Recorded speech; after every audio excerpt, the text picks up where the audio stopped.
Nang posterize si Russell Westbrook dala ng sobrang giggle ni Brody, gustong manapa kahit kakabalik lang galing sa surgery. Na technical tuloy, nangati naman ang leeg ni Kawhi Leonard sa nangyari. So Clippers versus Pacers, natalo itong Indiana sa kamay ng LA Lakers. Ngayon naman kaharap nila ang team ni Kawhi Leonard. Nagbabalik si Russell Westbrook matapos dumaan sa isang surgery. Matagal-tagal ding nawala si Brody at na-miss ng lahat ang swag at angas niya sa loob ng court. First half pa lang mga idol, nakatikim kaagad ng stare down, hindi lang ang players ng Indiana Pacers pati na ang coaching staffs kay Brody. Sumide-step pa si Russell Westbrook kalaban itong si Obi Toppin. Close game sa first half, nagtala ng 15 points si Tyrese Haliburton habang si Kawhi Leonard 13 points. Perfect shooting itong si Tyrese Haliburton, 4 of 4 from the field. Lamang lang ng 3 points ang Indiana Pacers, 65-62 halftime.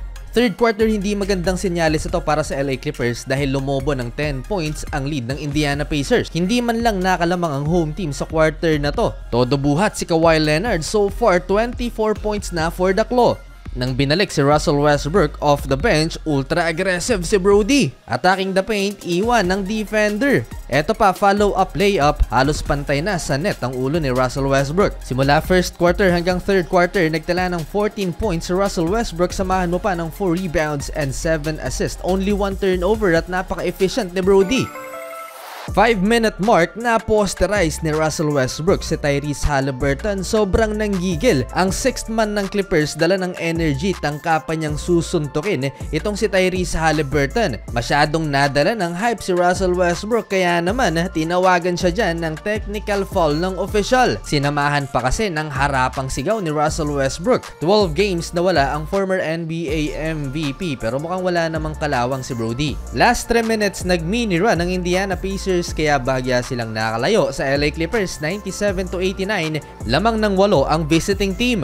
Lately mga idol, nag-struggle itong LA Clippers, dikit na sila ngayon ng New Orleans sa pang-4 ay 5 pwesto ng Western Conference. Pero 3 losses pa naman ang agwat nila sa Dallas Mavericks na may 29 losses so far. Ang kaabang-abang dito sa Western Conference mga idol ay kung mahuhulog ba ang Golden State Warriors at aangat naman ng Houston Rockets, lalo na't 9-game winning streak na ang team ni Jalen Green. Mabalik tayo sa laban ng Clippers at Indiana Pacers. Well, fourth quarter, relax na masyado si Tyrese Haliburton dahil malaki na so far ang lamang ng Indiana Pacers sa LA Clippers pero hindi pa nilalabas si Kawhi Leonard at ilan sa starting 5 ng home team. Hanggang sa last 2 minutes, inupo na si James Harden at Kawhi Leonard dahil sa paglobo ng lead ng Indiana Pacers. Sa huli mga idol, panalo ang visiting team at nakabawi sila sa pagkatalo sa kamay ng LA Lakers.